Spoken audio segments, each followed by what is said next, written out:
Hello Reefer friends, to the update of May 2023. You see, I already left the doors and everything open here, so we can do again a nice little update around the fish tank. It's 1 month and I'm still battling a little bit the leftovers of the Cyano thing. And I wish I could say it's now completely gone, because the first time I did the treatment was probably around a month ago or something like this, but I definitely got a little tiny little patches again around here on the sand bed. But I'm actually not too concerned. At the moment I don't do a lot of things on the reef tank, so I just kind of want to keep it stable over the summer months, where I'm not constantly hanging out in my room here. So that I don't want to change too much, that maybe things go bad. So I kind of try to maybe even start looking into the GFO thing or something like this. I also started looking again, dosing the no-pox, as you see here. The two things I dose on my aquarium, still the All-For-Reef, and the other one here is the RedSea no-pox. I used that a couple of years ago, and I'm a little bit torn apart on that one, because it's kind of, I'm never sure if it really helped me or actually harmed the aquarium. But I'm dosing at the moment 3 milliliters of no-pox, which is actually not a lot at all. But I just want to get it go super slowly on that one and not kind of run into any kind of additional issues. But with that one, I hope I get a little bit better control over especially over the phosphate. Nitrate is never really a problem. I actually haven't measured it this week, the values, but usually I'm hovering around like 10 parts per million nitrate, sometimes even a little bit less. The crazy thing is just the phosphate, and it probably has to do with the things I feed also to my tanks here. There's definitely a lot of seaweed and stuff like this, so that kind of adds potentially a lot of phosphate to the tank. But other than this, also for this time I didn't clean anything really other than the glass, because I think it's just very nice to see what's going on in an aquarium when you actually not put your hands inside all the time. So the thing that actually happens in my aquarium the most is, since I have pretty strong flow, it actually moves the sand a little bit around. So here on the front, it moves it a little bit, and there in the back, if you see that, it also moves the sand away there. And that has obviously to do with that I have these two gyre pumps there on both of the sides of the tank. And the flow just kind of crashes together in the middle, and then it goes down, and that's why it probably blows me there all the sand away. And the thing I have here on the front is probably from that narrow 3 there in the back.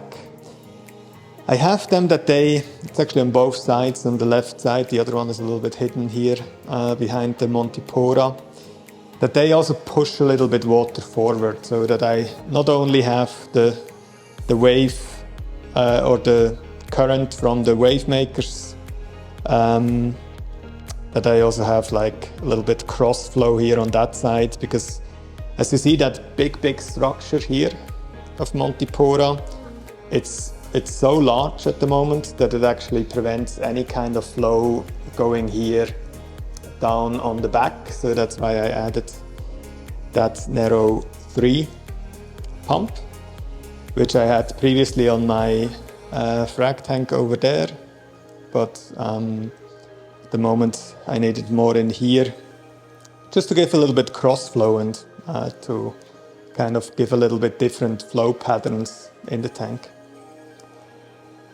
I maybe actually thought about it yesterday, try to put again the gyres in the back.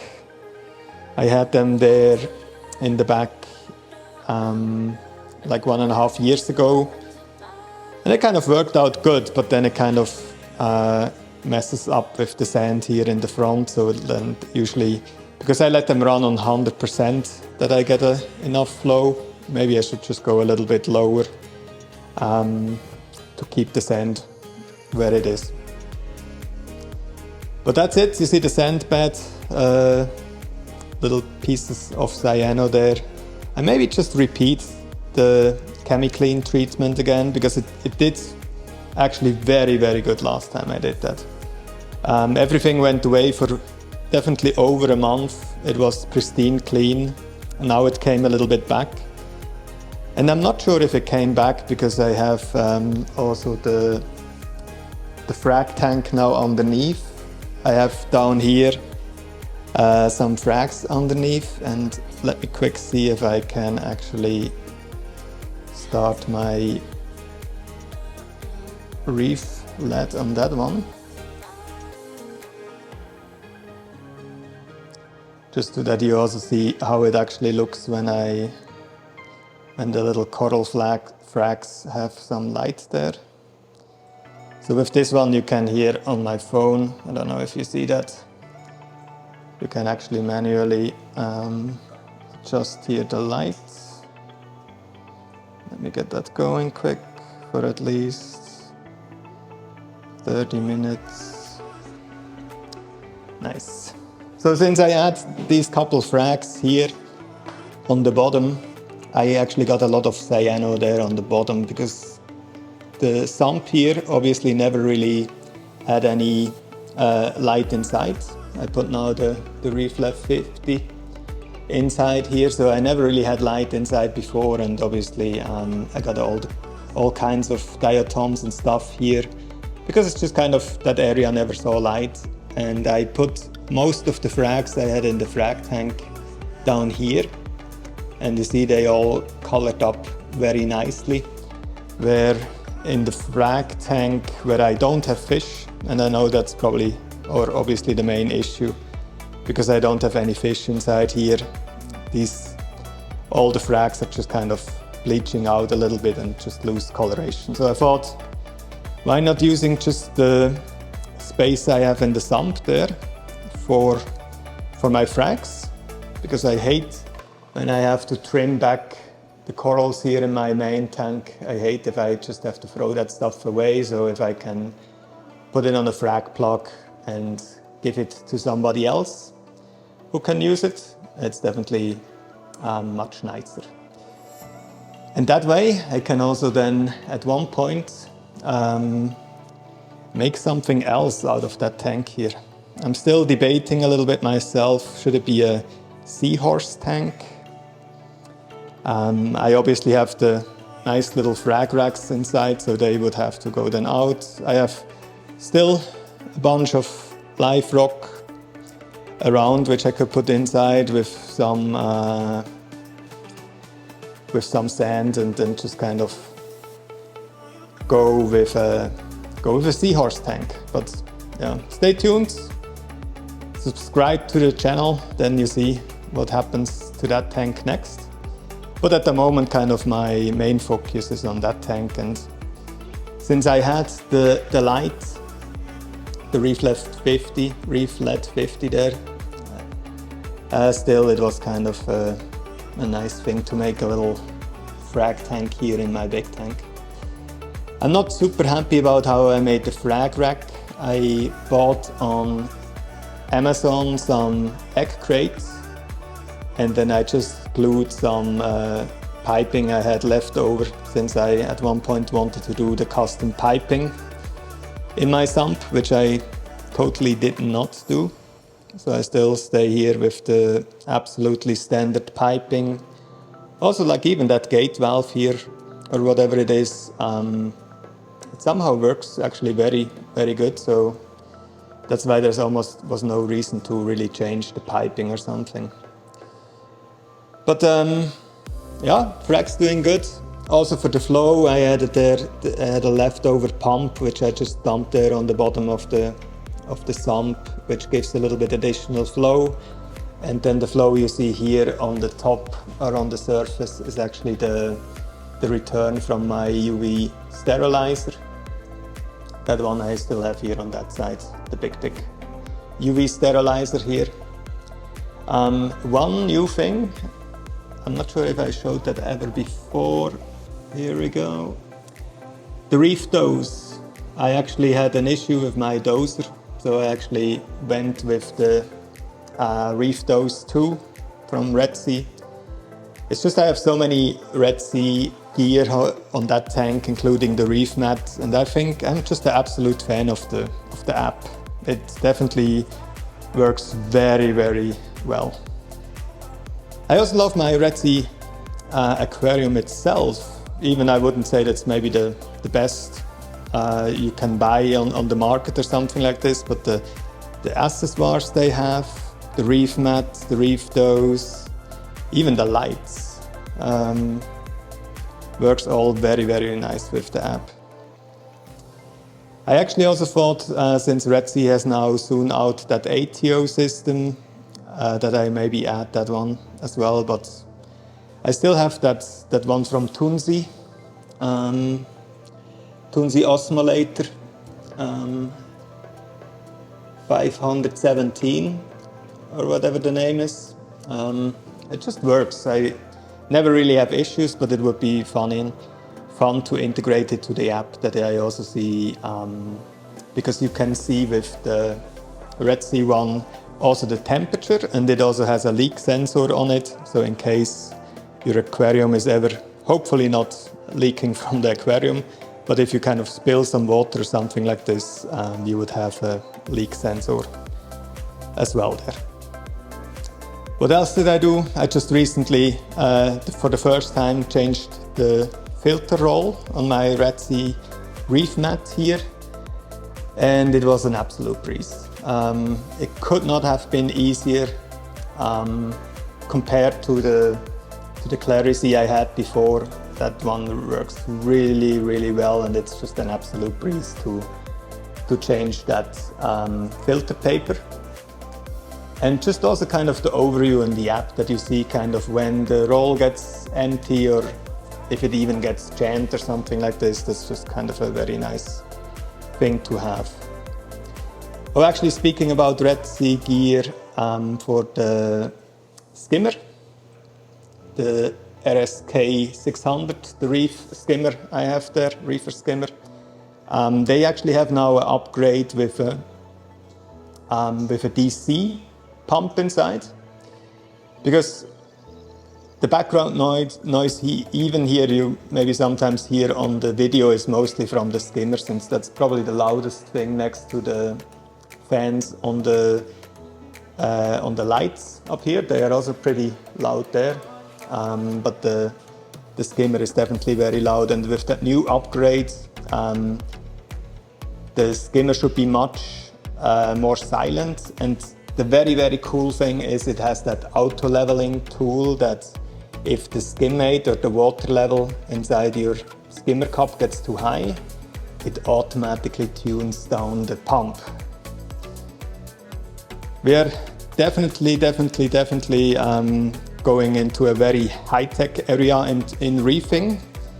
I mean, when I started to get really into that hobby 6 years ago, it was already then very, very modern. So I never really experienced myself the metal halide lights and all kinds of other things.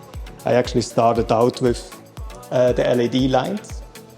But just kind of the sheer amount of new gear you get from all other brands as well. It's obviously not only RedSea. It's just kind of amazing. And it definitely makes the hobby easier. And I actually like easier. It's also then easier for people getting into the hobby. So you don't have to be a kind of a scientist or something like this, that you can even start taking your own journey into the reef aquarium hobby. So that's definitely a good thing.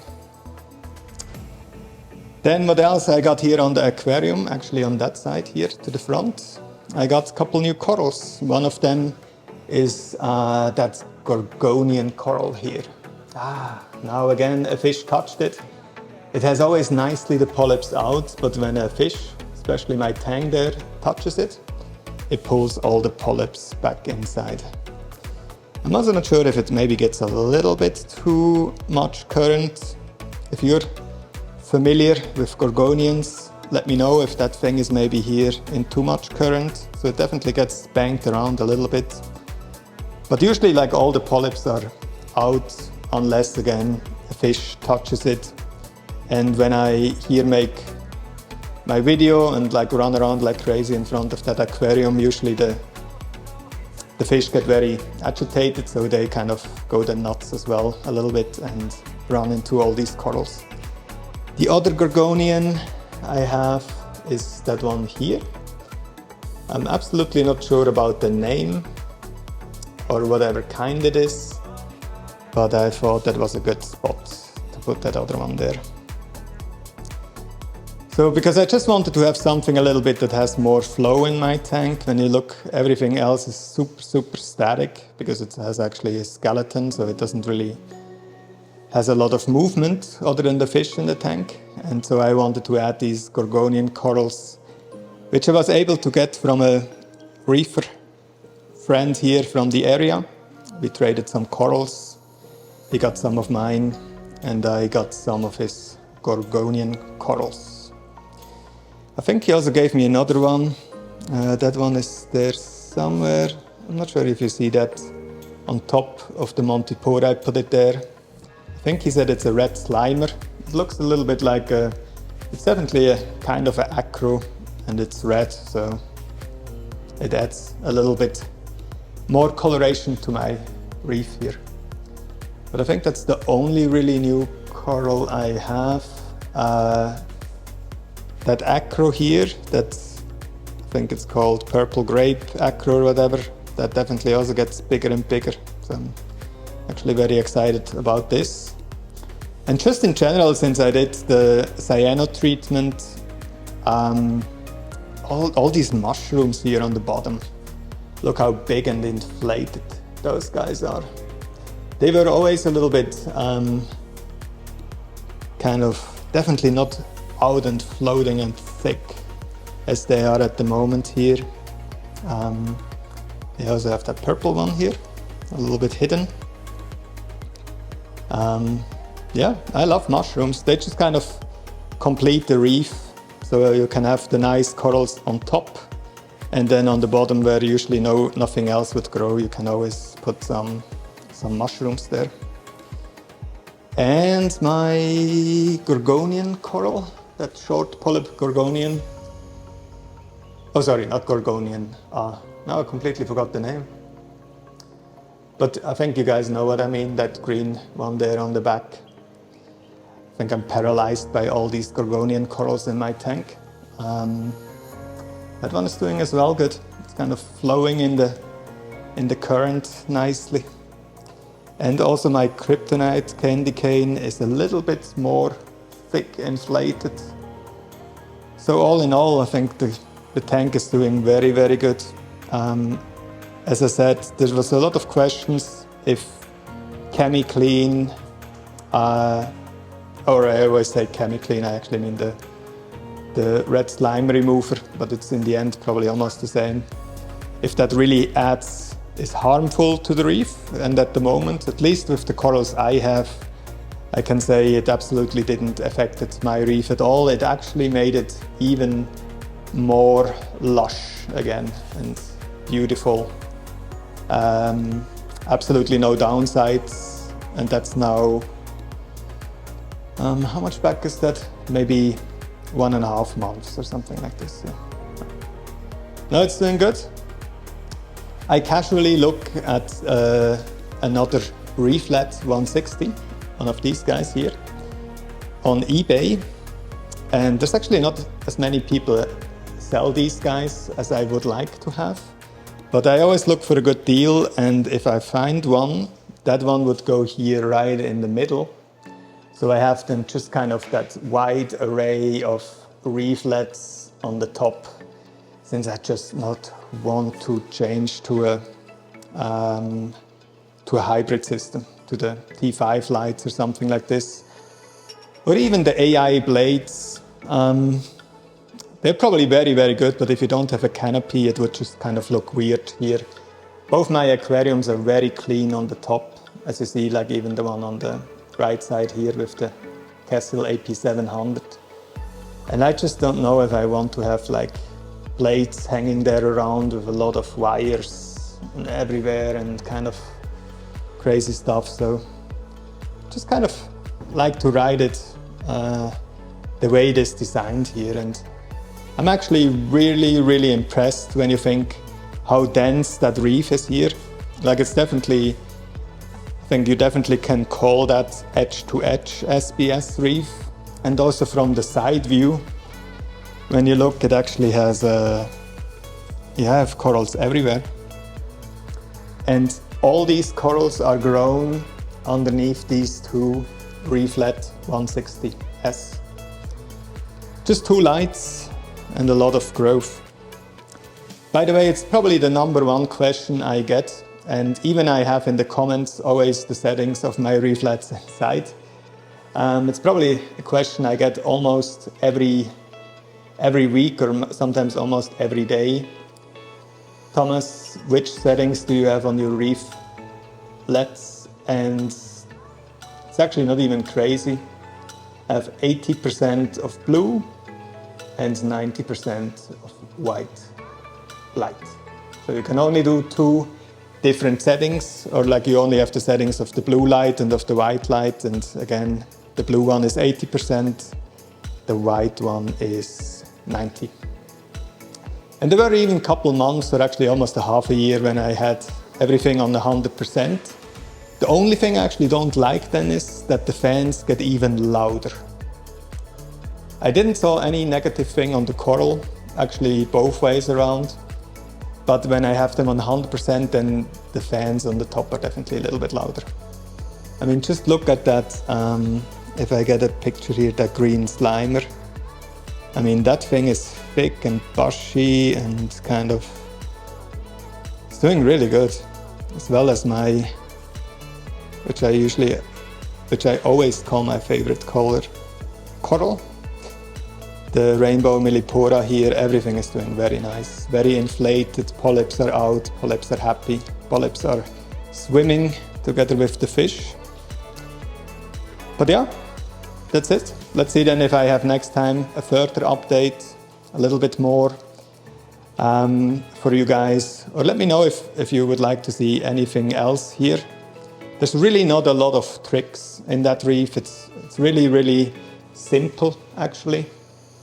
Like you see even my sump, there's a lot of cable there, but there's also a lot of kind of power heads and stuff hanging around there. But it's really not that crazy advanced as you sometimes see in the videos of some other guys. So definitely I like to focus on the corals and on the fish rather than having a high-end sump or something like this. Yep. Check out next time. Maybe then I already have my little frag tank filled with something else. Maybe it is then a seahorse tank. Who knows? But that was the edition for May 2023. We see us next month, which is soon. And I hope everybody has a nice beginning of summer.